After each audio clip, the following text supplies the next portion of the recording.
Humans, it is I, Mr. Bell, coming at you with part 2 of this unit, this tea unit, making these tea sets that we are making right now. Hopefully you are to the point right around here where you have a bowl that is pretty finalized. This one still needs to obviously be smoothed out, but it is essentially ready for me to add a foot to it and to add a handle.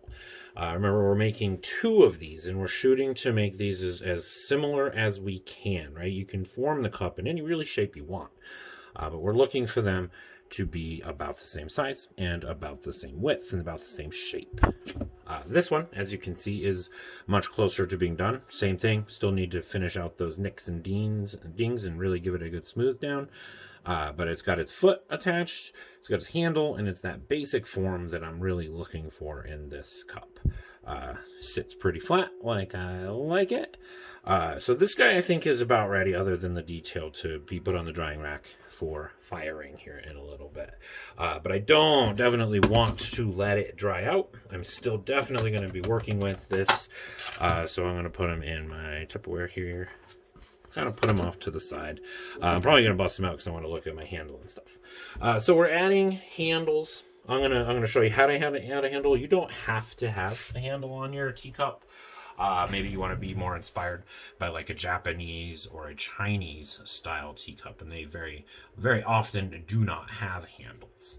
And that's totally fine. But for mine, I'm going with more like an English style shape, essentially. And they usually do have handles. So first thing I'm going to do, add a handle. And again, I want it to be pretty similar to that guy, as close as I can get it to being that exact same shape. And the way I got that one is I made, get this a little bit moister, it's feeling a little dry. I basically made a slab that's, pretty long, but not super long, probably about 2-3 inches long. I'm gonna just squish it down on that flat surface, trying to keep that hot dog shape kind of. Give it a good squish, and then the other side will be very, very flat. I'm gonna take my old insurance card here. I'm gonna chop it off there. Get rid of that jagged edge. Do the same thing over here. So now I have a basic slab that's the right width. That's really all I cared about for this, as long as it's going to be long enough and it's the right width. Since I already made this one, I'm going to use it as a measure to see how long this really needs to be. It needs to be, let's say, about that long. So I'm going to chop it off right there. Now I'm going to double check that it's the right length again. Yeah, that looks to be about right. Maybe a little too big, actually. Now that I look at it from the other angle, right around there. It's not exact. It doesn't have to be exact. It's not really important that it's super exactly the same, but you want it to be about the same. Then I'm going to do the same technique here, kind of measure how thick I want it to be this way. I want to chop it right about there. Take that slab, put it right back down there, chop it right there. Then this is essentially same width. So this is what I'm going to use for my handle. So I'm going to form it, trying to keep it in the same place, trying to get this to be, remember, that matching set we're shooting for, which is quite difficult to do. I think you're going to be shocked at how difficult it is. So really, don't get bogged down if it's not absolutely perfect. We're shooting for as close as possible. So this handle is gonna go right around there because I like it. I want it to go all the way up to the top. Then it bends down and kind of has a little bit of a droop to it, and it sits right around there. I can get that curve a little better as I start to build it. But really what I want to do is I want to mark, using this clay, kind of a little ghost print of where that's going to be. I'm going to take my little old spray paint thing and I'm going to scar it up a little bit there. I'm going to give those score marks. Then I know that this is going to merge right around there. So I'm going to do the same thing up here. Remember that scoring really just adds to the surface area. It just makes it want to stick together. It'll make it a lot stronger. I'm going to do the same thing where I know this is going to attach. like so. I'm going to take a little bit of moisture and add a little slit to up here. And then I'm gonna stick it on right there. So the first thing I want to do is first I need to make sure that I'm going to seal, like kind of do this, that motion of squishing the clay together. I want to do that all the way around. You're going to be super tempted to not do that on the inside here of the handle. That's a terrible mistake. Don't do it.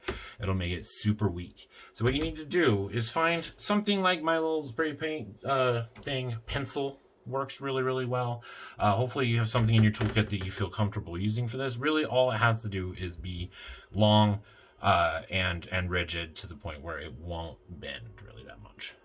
So I'm going to take this pencil, and you see I'm kind of rolling that in there. I can use, like, if I'm using something a little smaller, I can really squish it in there too. I really like using pencils when I'm trying to get like really strong bonds in kind of hard to reach areas of my sculptures. But really anything will work. Let's move that in.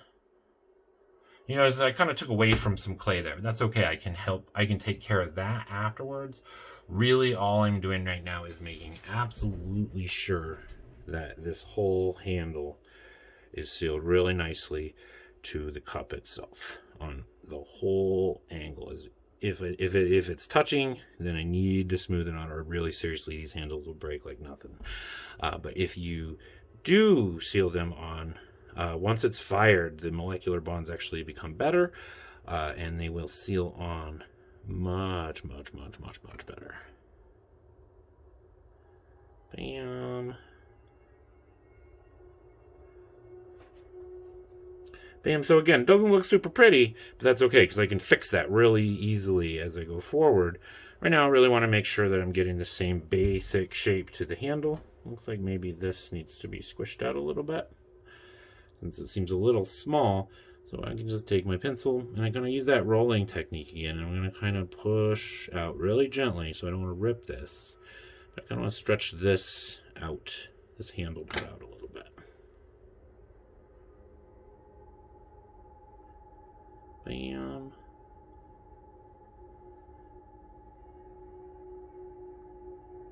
Now I'm going to take my little straw guy, and I'm going to kind of get that detail in the inside here. I don't want to have to come back and smooth this handle part out in a huge way. So I want to kind of get it smooth now so I don't have to worry about this inside of this anymore. There we go. Move that out. I don't like that bump.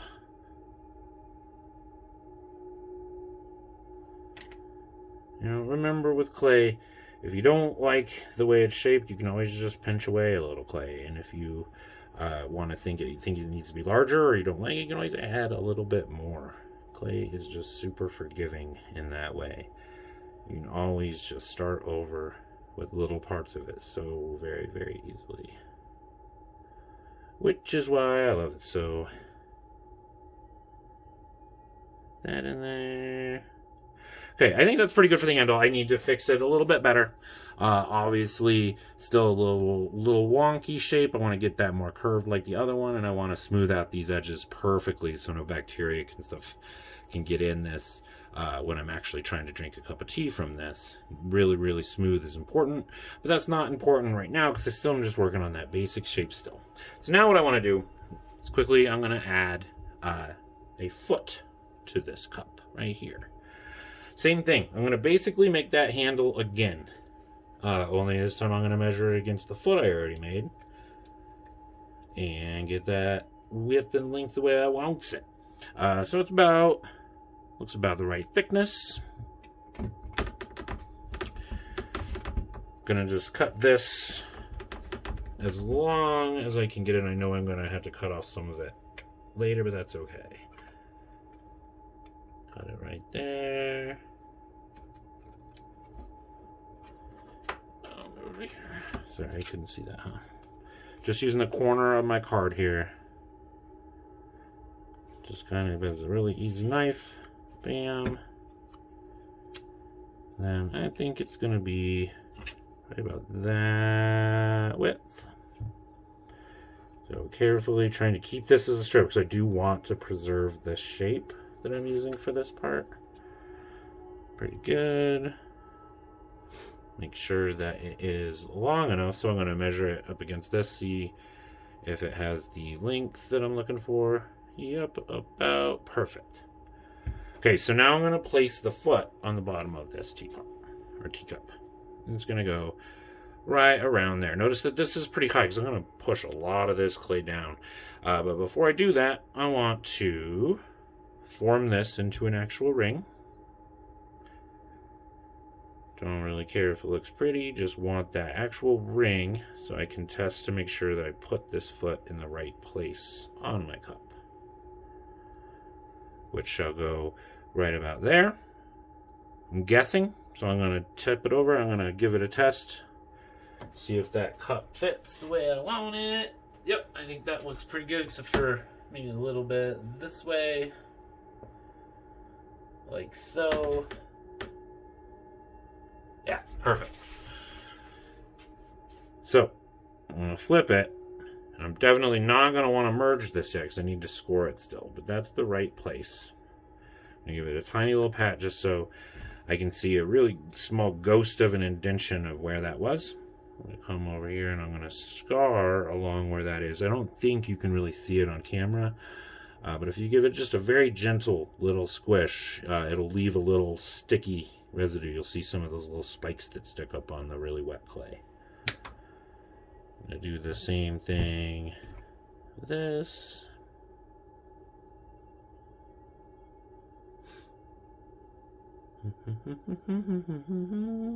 Bam. Then I'm just going to basically treat this kind of like I did the handle. I'm going to make really sure that I'm merging this whole thing together. I'm actually going to add a little bit of water here. Put some on this ring too. Bam. And that is basically where we want it. When I do feet, I almost always squish in the inside first. Just because I feel that it is a little more difficult, and you're going to squish the clay lip down more so when you're doing the internal foot versus the external. Real sure that's all squished down in there. And that's why I used a little extra clay on the foot, because I knew I was going to end up squishing it down like this. So it's going to be about the same height as my other cup. Bam. Bam, bam, bam.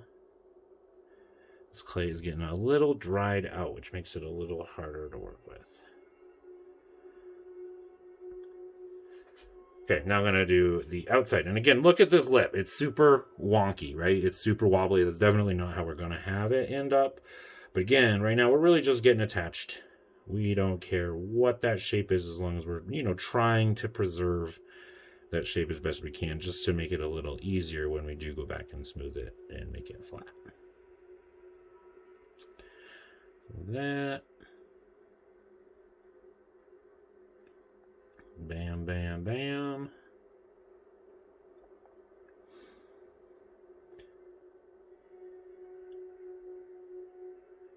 Okay, that is pretty stinking attached.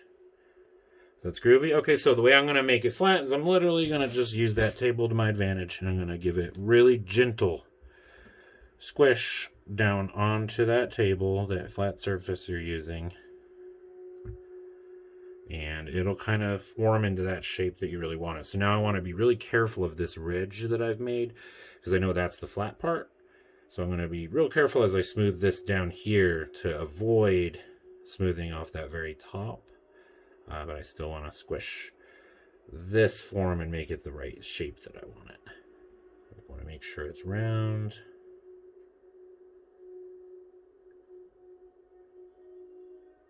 Bam.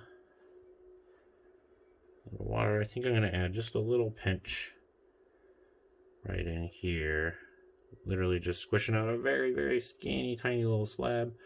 I'm going to squish it right in there.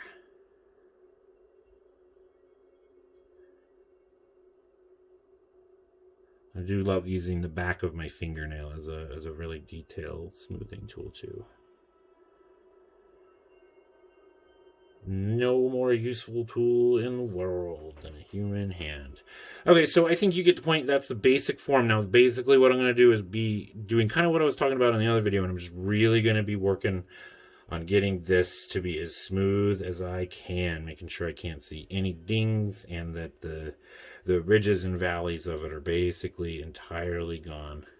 Paying attention, remember that you need to keep it about that thick in the internal parts of it, and then if you want the lip to be much skinnier, that's okay, but really that just makes it a lot weaker.